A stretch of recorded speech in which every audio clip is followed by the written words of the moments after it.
Srila Bhakti Siddhanta Saraswati Goswami Prabhupada ki jai. Vichirila Pavishta Paramahansa Srila Gaurkishore Das Babaji Maharaj ki jai. Vichirila Pavishta Satyadananda Srila Bhakti Vinod Thakur ki jai. Vichirila Pavishta Vaishnava Sarvabhauma Srila Jagannath Das Babaji Maharaj ki jai. Shri Gauri Vedanta Charya Srila Bhagavani Vijayabhushan Prabhu ki jai. Srila Vishwanath Chakravarti Thakur ki jai. Srila Narottam Srinivas Ramananda Prabhu Chaya ki jai. Srila Krishnadas Kaviraj Goswami Prabhu ki jai. Srila Sanatana Bhatta Raghunath Shri Jiva Gopal Bhatta Das Raghunath Goswami Prabhu ki jai. Sisi Uttamada Roy Ramananda Shri Gopal Srila Vrinda ki jai. Brahmacharya Srila Haridas Thakur ki jai. Prem se kaho Sri Krishna Chaitanya Prabhu Nityananda Shri Advaita Gadadhar Shri Vasudeva Gaur Bhaktivinoda ki jai. Shri Adaji Mayapur Shri Madaji Gaji Maji Madaji Gauraji Pajaji Chalaji Madaji Maji Pujapaka Shri Navadip Dham ki jai. Shri Shri Radha Krishna Gopa Gopi Gogoyan Dvarasavana Krishna Vrajmana ki jai. Shri Shyamakund Radhakund Yamuna Ganga Tulsi Bhakti Devi ki jai. Yogamaya Purnamasi ki jai. Baladev ki jai. Jagannath Baladev Subhadra Sudasan Chakraja ki jai. Shri Purushottam Chacha ki jai. Shri Bhagavan ki jai. Bhakta Prabha Shri Prabhat Maharaj ki jai. Gundicha Marjana ki jai. Ananta Koti Vaishnava Bhavini ki jai. Samanata Bhakta Vrinda ki jai. Nitai Gopinanandini.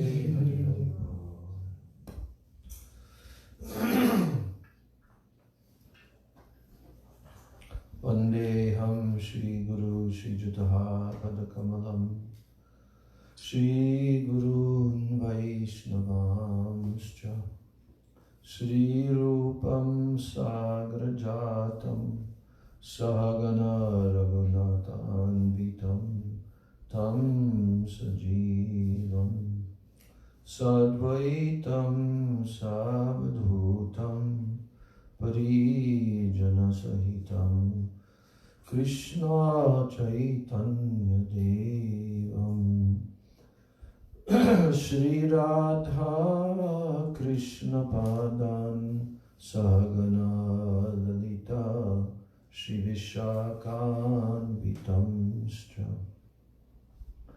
Om Ajnanatimirandasya Jnananjana Shalakaya Chakshurunmilitam yena Tasmai Shri Gurave Namah Mukam Karoti Vachalam Bhangam Langayate Girim Yat Kripa Tamaham Vande Shri Guru Dinataranam Vancha kalpatarubhyascha kripa sindhubhya evacha patitanam pavanebhyo vaishnavebhyo namo namaha.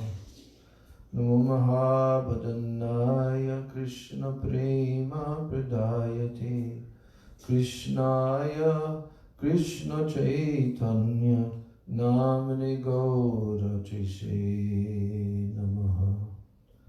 Nityanandam Namastubhyam Premananda Pradayane Kalo Kalmashanashaya Janava Pataye Namaha. Panchatattvatmakam Krishnam Bhaktarupa Swarupakam Bhaktavataram Bhaktakyam Namami Bhakta Shaktikam. He Krishna Karuna Sindho Dinabandho Jagatpate Gopesha Gopika Kanta Radha Kanta Namostute. Taptakan Shanagaurangi Radhe Vrindavaneshwari Vrishabhanu Sude Devi Pranamami Hari Priye.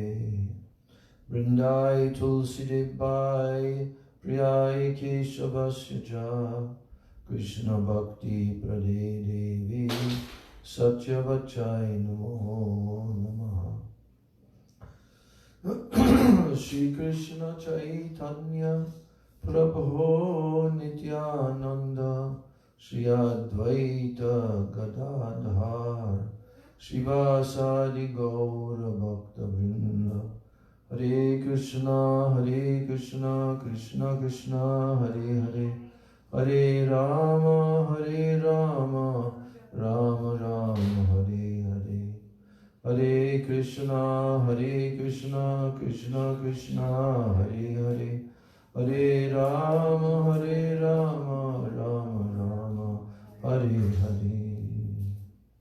I'm offering my Dandavat Pranams, my Shraddha Pushpanjali at the lotus feet of my most worshipable beloved Gurudev Nitya Lila Pravishta Om Vishnu Pad Paramahansa Ashto Tarasata Sri Srila A.C. Bhakti Vedanta Swami Maharaj Srila Prabhupada. And then I'm offering my same unlimited Dandavat Pranams and my Shraddha Pushpanjali at the lotus feet of my most worshipable beloved Siksha Gurudevs, Nitya Lila Pravishta, Om Vishnu Pad Paramahansa, Ashto Tarasata Sri Srila, Bhakti Rakshak Sridhar Goswami Maharaj, and Nitya Lila Pravishta, Om Vishnu Pad Paramahansa, Ashto Tarasata Sri Srila, Bhakti Vedanta Narayan Goswami Maharaj. And I'm offering my Dandavat Pranams to the lotus feet of all of my Sri Sri Rupa Nuga Guru Varga. And I'm offering my Dandavat Pranams to all of the Vaishnavas and to all of the Vaishnavas. So this chapter 12, Madhya Lila, Chaitanya Charitamritam, this is the description of this pastime which we are celebrating today of Sri Chaitanya Mahaprabhu, which he performed on the day before Rath Yatra, Jagannath Rath Yatra in Jagannath Puri, and it is titled The Cleansing of the Gundicha Temple. So in the beginning of the chapter, there is some lengthy description of Chaitanya Mahaprabhu's mood towards the king of Puri, Maharaj Prataparudra, and that he was not willing to meet with the king, despite the fact that the king was a very great devotee. But Mahaprabhu, observing sannyas principles, he did not want to meet personally with the king. So he did not want that any criticism would come from the public, because Mahaprabhu said a sannyasi, according to the Shastras, is not supposed to meet with materialistic people. But the devotees of Mahaprabhu, including Sri Sarvabhaum Bhattacharya, Ramananda Roy, and others, even Nityananda Prabhu, they all made an attempt to convince the king of how sincere, to convince Mahaprabhu of how sincere the king is in his devotion towards him, to the extent that he even wrote a letter and said that if he cannot have the audience of Mahaprabhu, then he will give up his kingdom and he will go and live by begging from door to door. So that chapter eventually described how when Ramananda Roy came to Jagannath Puri along with the king, it was when the king had given him his permission to leave his government post and now be with Chaitanya Mahaprabhu. So in that way, Ramananda Roy came, and the king requested Ramananda Roy, please try to soften Mahaprabhu's heart. And he did that. And Prabhupada describes how pure devotees, there are so many examples of them, how they are very expert in dealings, diplomatic dealings. gave many examples in the purport. Rupa and Sanatan, how they were able to get released from their government service, and Raghunath Das Goswami, how he settled a very dangerous situation with his relative who was going to be brought to trial and maybe even hanged. So, and Ramananda Roy, in this case, who was very expert in diplomacy, he also used that on Chaitanya Mahaprabhu to try to soften his heart towards the king. And he was successful. So Prabhupada pointed this out, that diplomacy used in the service of the Lord, for the Lord's sake, this is actually bhakti, pure bhakti. And the Lord becomes even controlled by that. So Mahaprabhu agreed. But at first, Mahaprabhu agreed to send one of his outer garments to the king. And the king received that outer garment as if Chaitanya Mahaprabhu himself were there. He worshipped that garment. And then Prabhupada in the purport was explaining how in the absolute realm, all the paraphernalia that is used to worship the Lord is considered to be as worshipable as the Lord. Just like we were discussing the verse, Aradhya Bhagavan Brajesha Tanayas Tadama Vrindavanam. So Prabhupada was pointing out that Krishna is teaching everyone that his Dham, Sri Vrindavan, is equally as worshipable as he himself. And how this is called Tadiya, that which is very near and dear to the Lord. So in this case,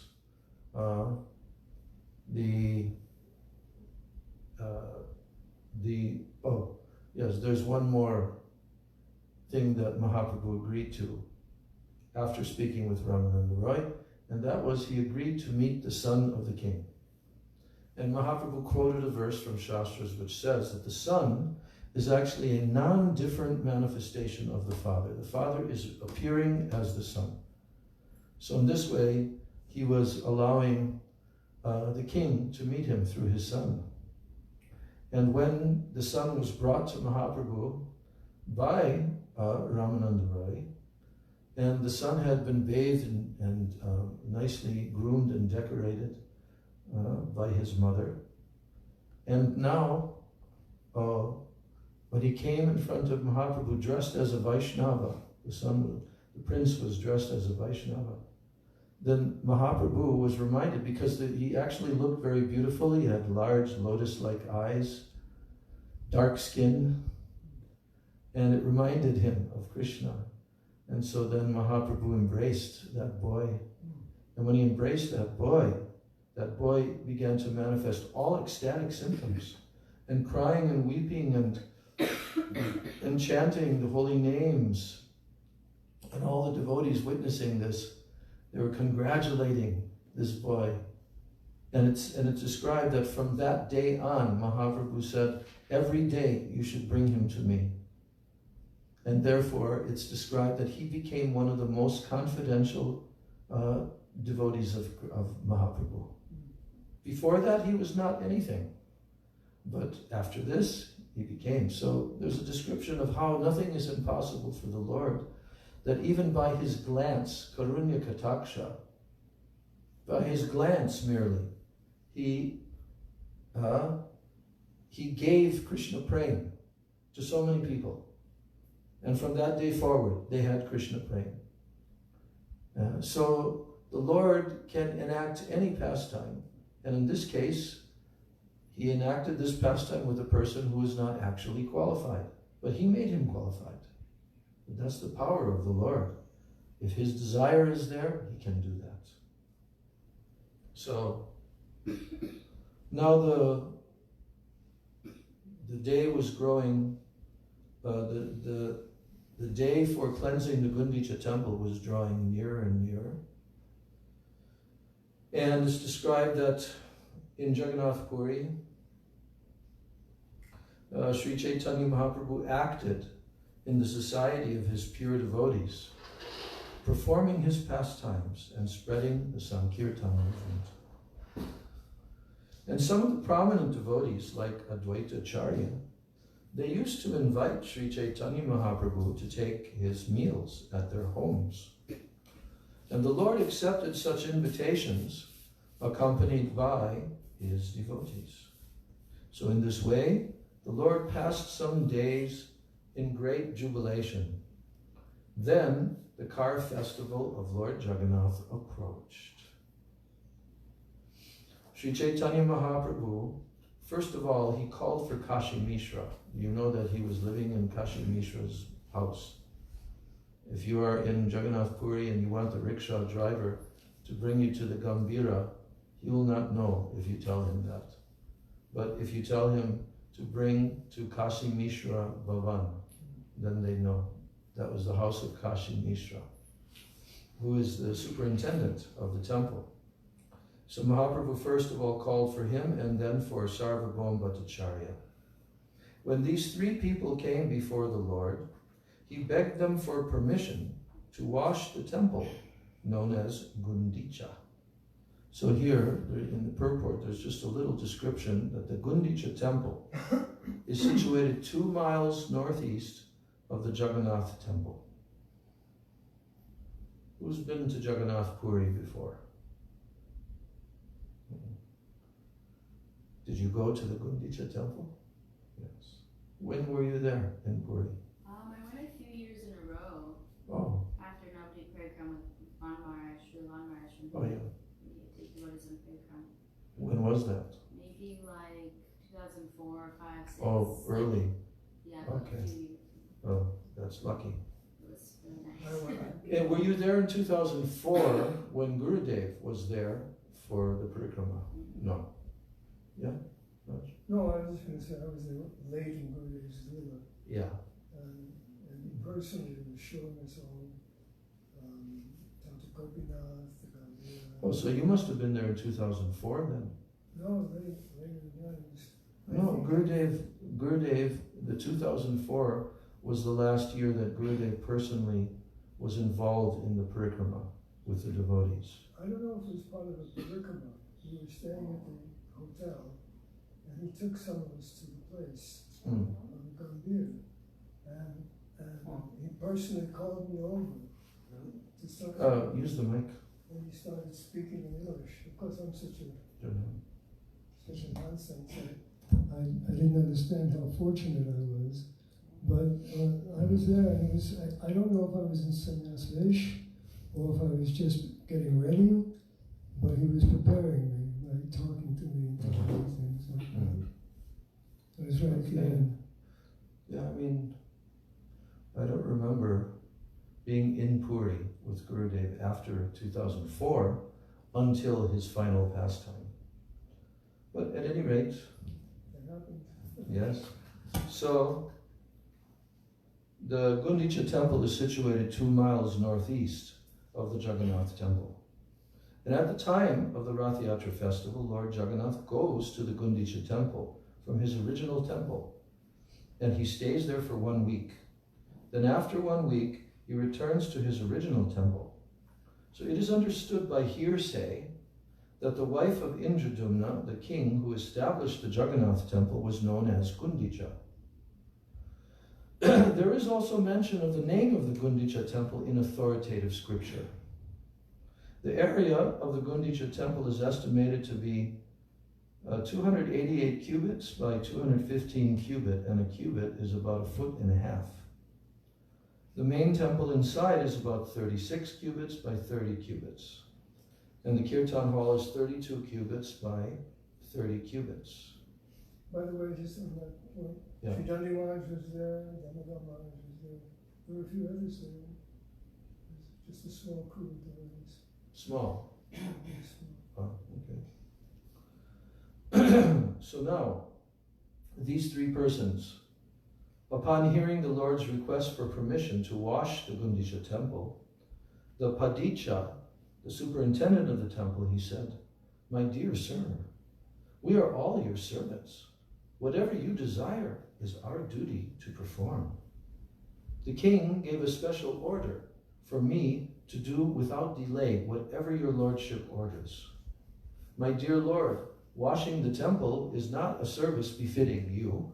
Nonetheless, if you wish to do so, it is to be accepted as one of your pastimes.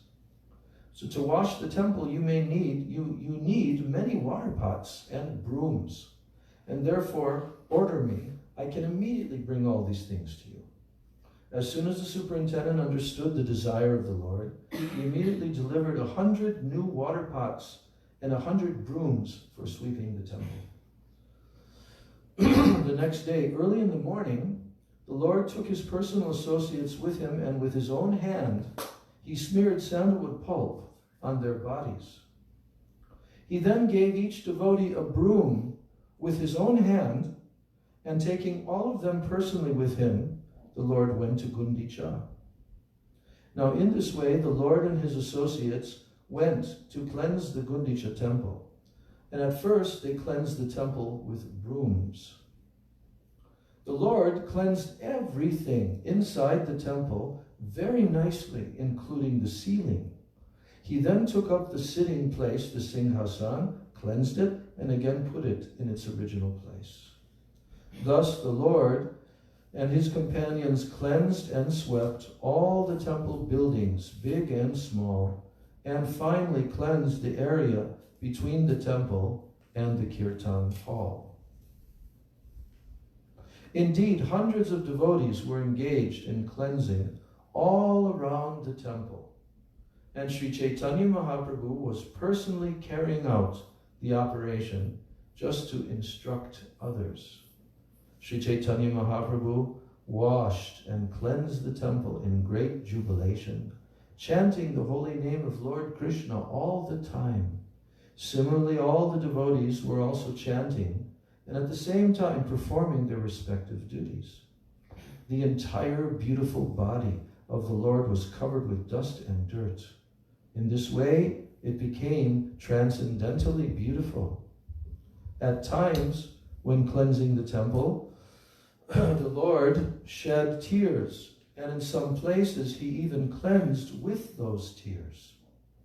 After this, the place where the deity's food was kept, the Bhog Mandir, it was cleansed. Then the yard was cleansed, and then all the residential quarters, one after the other. And after Sri Chaitanya Mahaprabhu collected all the straw, dust, and grains of sand in one place, he gathered it all in his cloth, and then he threw it outside. Following the example of Sri Chaitanya Mahaprabhu, all the devotees in great jubilation began to gather straws and dust with their own cloths and throw them outside the temple. The Lord then told the devotees, I can tell how much you have labored and how well you have cleansed the temple simply by seeing all the straw and dust that you have collected outside. Even though all the devotees collected dirt in one pile, the dirt collected by Sri Chaitanya Mahaprabhu was much greater. So they put it all in a pile, and all of their piles was still smaller than Mahaprabhu's own pile. So after the inside of the temple was cleansed, then the Lord again allotted areas for the devotees to cleanse. The Lord then ordered everyone to cleanse the inside of the temple very perfectly by taking finer dust, straws, and grains of sand and throwing them outside. After Sri Chaitanya Mahaprabhu and all the Vaishnavas cleansed the temple for the second time, Sri Chaitanya Mahaprabhu was very happy to see the cleansing work. While the temple was being swept, about 100 men stood ready with filled water pots, and they simply awaited the Lord's order to throw the water from these pots. Now, as soon as Sri Chaitanya Mahaprabhu called for water, all the men immediately brought the 100 water pots, which were completely filled, and they delivered them before the Lord. In this way, Sri Chaitanya Mahaprabhu first washed the main temple, and then thoroughly washed the ceiling, the walls, the floor, the sitting place, Singhasan, and everything else within the room. Sri Chaitanya Mahaprabhu himself and his devotees began to throw water onto the ceiling, and when this water fell, it washed the walls and floor. Then Sri Chaitanya Mahaprabhu began to wash the sitting place of Lord Jagannath with his own hands, and all the devotees began to bring water to the Lord. All the devotees within the temple began to wash. Each one had a broom in his hand, and in this way they cleansed the temple of the Lord. Someone brought water to pour into the hands of Sri Chaitanya Mahaprabhu, and someone poured water on his lotus feet. The water that fell from the lotus feet of Sri Chaitanya Mahaprabhu was drunk by someone who hid himself. Then someone else begged for that water, and another person was giving that water in charity. And after the room was washed, the water was let out through an outlet, and then it flowed and filled the yard outside. The Lord mopped the rooms with his own clothes, and he polished the throne with them also. In this way, all the rooms were cleansed with 100 water pots. After the rooms had been cleansed, the minds of the devotees were as clean as the rooms. Did you hear that? The rooms are being cleansed, but also the minds of the devotees as clean as the rooms. When the temple was cleansed, it was purified, cool, and pleasing, just as if the Lord's own pure mind had appeared. This is the nature of Mandira Marjana. Since hundreds of men were engaged in bringing water from the lake, there was no place to stand on the banks of the lake. So consequently, someone began to draw water from a well. Jai Jai Shri Shri Guru Gauranga Radha Govinda Jiyo Ki Jai Jai Gauranga Ki. Hundreds of devotees brought water in the pots, and hundreds took the empty pots away to fill them up again. With the exception of Nityananda Prabhu, Advaitacharya, Sarup Damodar, Brahmananda Bharati, Paramananda Puri, with the exception of these, everyone was engaged in filling the water pots and bringing them there. Listen to this, Bengali. It's a description of how they're carrying the water pots, and the water pots are colliding because there's so many hundreds of them. Gate gate teki kata gata bangi gela. Shata shata gata loka tahan loya aila. Many of the water pots were broken when people collided with one another, and hundreds of men had to bring new water pots to fill. Jal bhare gara dhoya, kore hari dvani, Krishna hari dvani vina ar nahi shuni. As some people were filling the pots, and others were washing the rooms, but everyone was engaged in chanting the holy name of Krishna and Hari. Krishna Krishna kahi, kore gatera prarthana. Krishna Krishna kahi, kore gatana samarpan. One person begged for a water pot by chanting the holy names Krishna Krishna, and another delivered a pot while chanting Krishna Krishna. So what were they doing? Chanting Krishna Krishna. Every single thing that they were doing, they were just simply chanting Krishna and Hari. Jai Jai Kahi, Se Kahi Krishna Nami. Krishna Nam Hoilo Sanket Sab Kami. Whenever anyone had to speak, he did so by uttering the holy name of Krishna. Consequently, the holy name of Krishna became an indication for everyone who wanted something.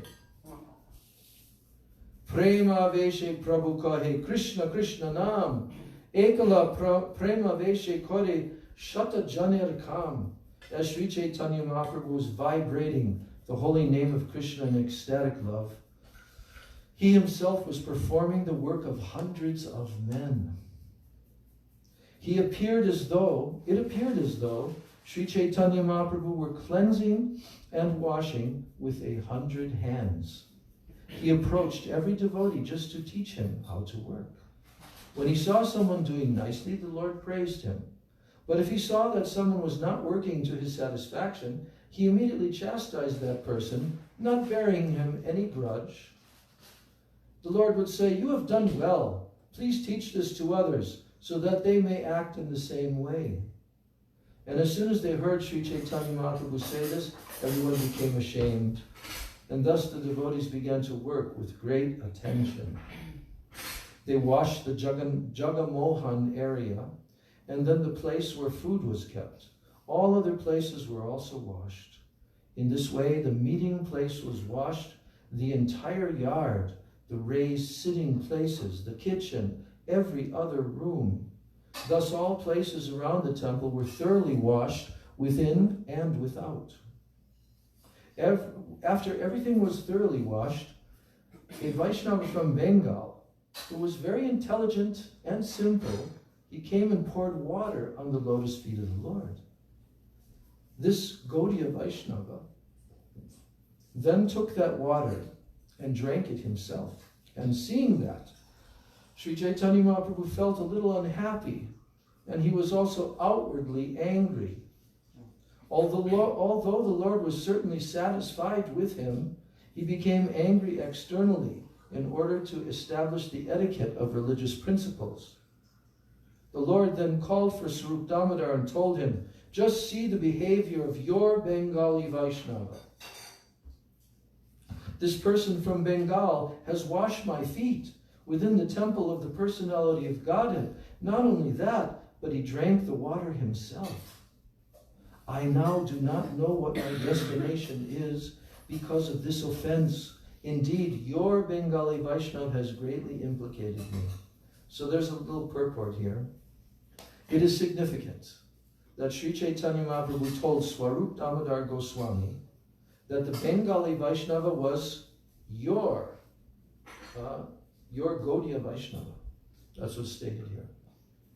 This means that all Gaudiya Vaishnavas who are followers of the Chaitanya cult, they are subordinate to Swarup Damodar Goswami.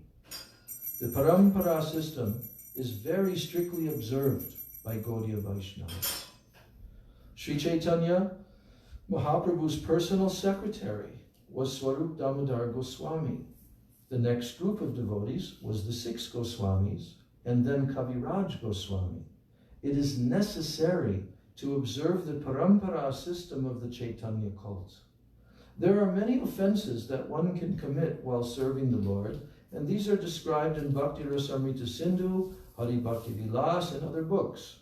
And according to the rules and the regulations, no one should accept obeisances in the temple of the Lord before the deity. Nor is it proper for a devotee to offer obeisances and touch the feet of the spiritual master before the deity. This is considered an offense.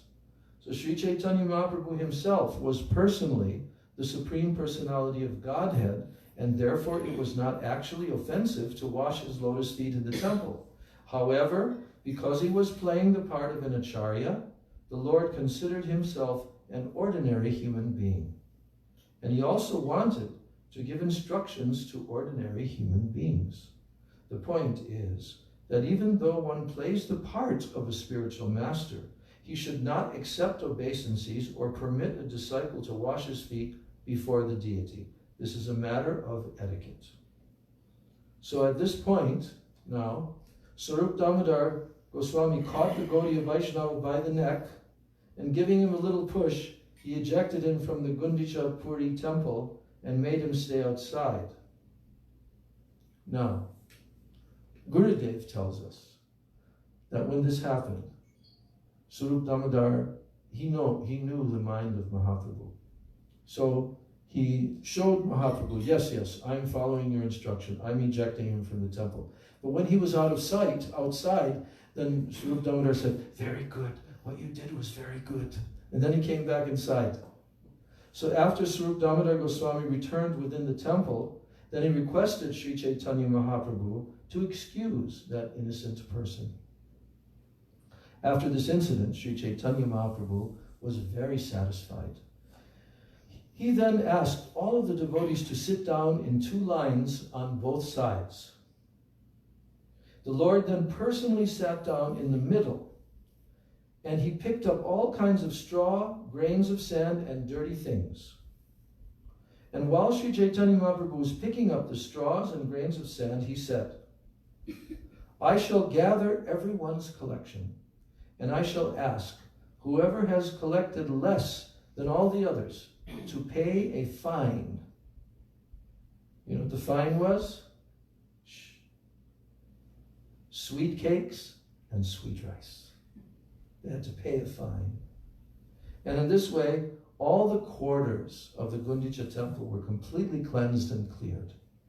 All quarters were cool and spotless like one's cleansed and pacified mind.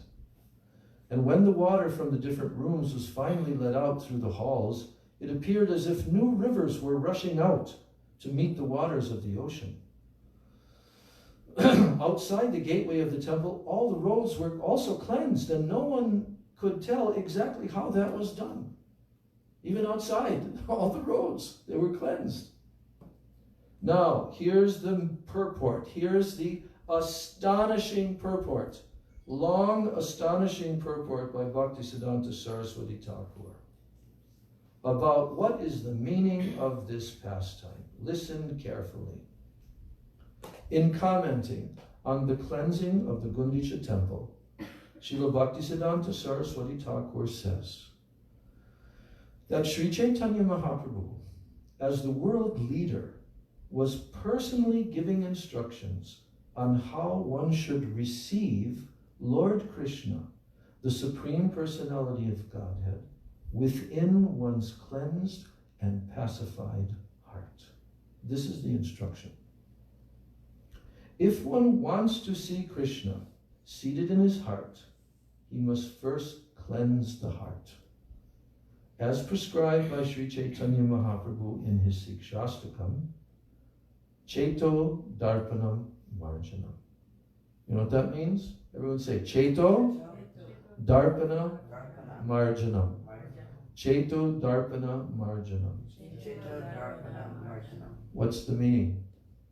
To cleanse the mirror of the heart. Yes. Darpan means mirror. So, that's the first installment of chanting the holy names, is that the heart becomes cleansed. If one wants, in this age, everyone's heart is especially unclean, as confirmed in Srimad Bhagavatam, Hridyantak sto abhadrani. To wash away all dirty things accumulated within the heart, Sri Chaitanya Mahaprabhu advised everyone to chant the Hare Krishna mantra. The first result will be that the heart is cleansed, Cheto Darpana Marjanam. And similarly, Srimad Bhagavatam confirms this statement. Shrinvatam Swakata Krishna, Punya Shravana Kirtana, Hridyantak sto hyabhadrani vidunoti suhritsatam. Sri Krishna, the personality of Godhead, who is the Paramatma, the super soul in everyone's heart, and who is the benefactor of the truthful devotee, he cleanses desire for material enjoyment from the heart of the devotee who relishes his messages, which are in themselves virtuous when properly heard and chanted. So if a devotee at all wants to cleanse his heart, he must chant and hear the glories of the Lord. Sri Krishna, Shrinvatam Swakata Krishna. This is a simple process. Krishna himself will help cleanse the heart because he is already seated there. Krishna wants to continue living within the heart, and the Lord wants to give directions, but one has to keep his heart as clean as Lord Chaitanya Mahaprabhu kept the Gundicha temple. The devotee, therefore, has to cleanse his heart, just as the Lord cleansed the Gundicha temple. In this way, one can be pacified and enriched in devotional service. If the heart is filled with straw, grains of sand, weeds, or dust, in other words, anya bilash purna, anya bilashita shunyam, jnana karma dhyanavartam, that verse. Anya abhilash means other desires. Anya, other desires. So anya bilash purna means that the heart is full of other desires, which are represented by straw, grains of sand, weeds, or dust. So if the heart is filled like this, then one cannot enthrone the Supreme Personality of Godhead there. The heart must be cleansed of all material motives, which are brought about through fruitive work, speculative knowledge, mystic yoga system, so many other forms of so-called meditation. The heart must be cleansed without ulterior motive. As Rupa Goswami says, anya bilashita shunyam jnana karma dhyanavritam. In other words, there should not be any external motive. One should not attempt material upliftment, understanding the Supreme by speculative knowledge, fruitive activity, severe austerity and penance, and so on. All these activities are against the natural growth of spontaneous love of Godhead. As soon as these are present within the heart, then the heart should be understood to be unclean and therefore unfit to serve as Krishna's sitting place. We cannot perceive the Lord's presence in our hearts unless our hearts are cleansed. A material desire is explained as a desire to enjoy the material world to its fullest extent. That's the meaning of material desire. To try to enjoy the material world to its fullest extent. In modern language, that is called economic development. An inordinate desire for economic development is considered to be like straws and grains of sand within the heart. If one is overly engaged in material activity, then the heart will always remain disturbed. As stated by Narottam Das Thakur, samsara vishanale diva nishi hiya jvale juraite na kainu upai. In one song by Narottam Das. In other words, the endeavor for material opulence is against the principle of devotional service. Material enjoyment includes activities such as great sacrifices for auspicious activity, charity, austerity, elevation to the higher planetary system, and even living happily within the material world. Modernized material benefits are like the dust of material contamination.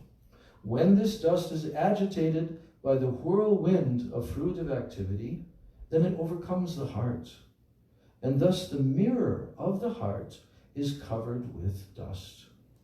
There are many desires to perform auspicious and inauspicious activities, but people do not know how, life after life, they are keeping their hearts unclean. One who cannot give up the desire for fruitive activity is understood to be covered by the dust of material contamination. Karmis generally think that the interaction of fruitive activities can be counteracted by another karma or another fruitive activity. This is certainly a mistaken conception. If one is deluded by such a conception, he is cheated by his own activity. Such activities have been compared to an elephant's bathing. And an elephant may bathe very thoroughly, but as soon as it comes out of the river, it immediately takes some sand from the land and throws it all over its body. So if one suffers due to his past fruitive activities, he cannot counteract his suffering by performing auspicious activities. The sufferings of human society cannot be counteracted by material plans.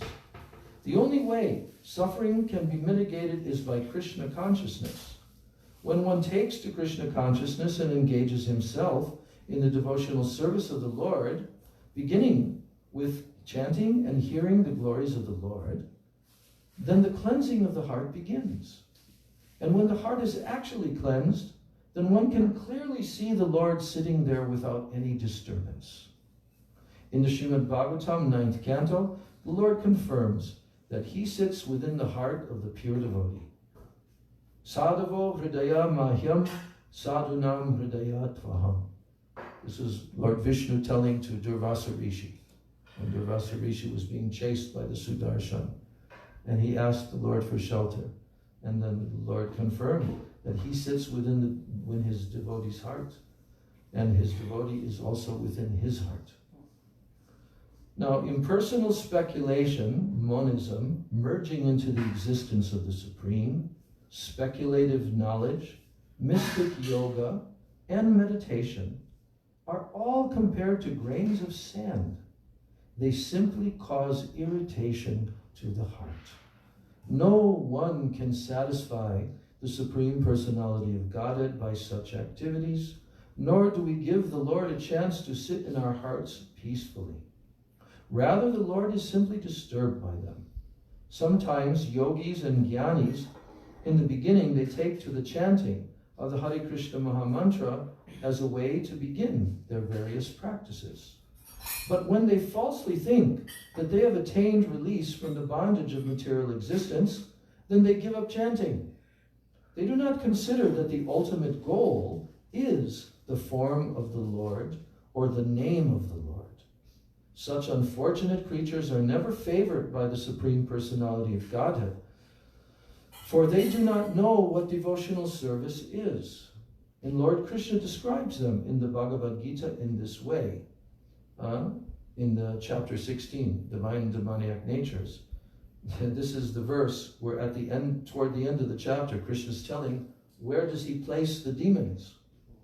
Tanaham dvishatak kruran, samsareshu naradhaman, kshipam yajashram ashubhan, asurish yeva yonishu. Those who are envious and mischievous, who are the lowest among men, I perpetually cast into the ocean of material existence into various demoniac species of life. So by his practical example, Sri Chaitanya Mahaprabhu has shown us that all the grains of sand must be picked up thoroughly and thrown outside. Sri Chaitanya Mahaprabhu also cleansed the outside of the temple, fearing that the grains of sand would again come within. So in this connection, Srila Bhaktisiddhanta Saraswati Thakur explains that even though one may become free from the desire for fruitive activity, but sometimes the subtle desire for fruitive activity again comes into being within the heart.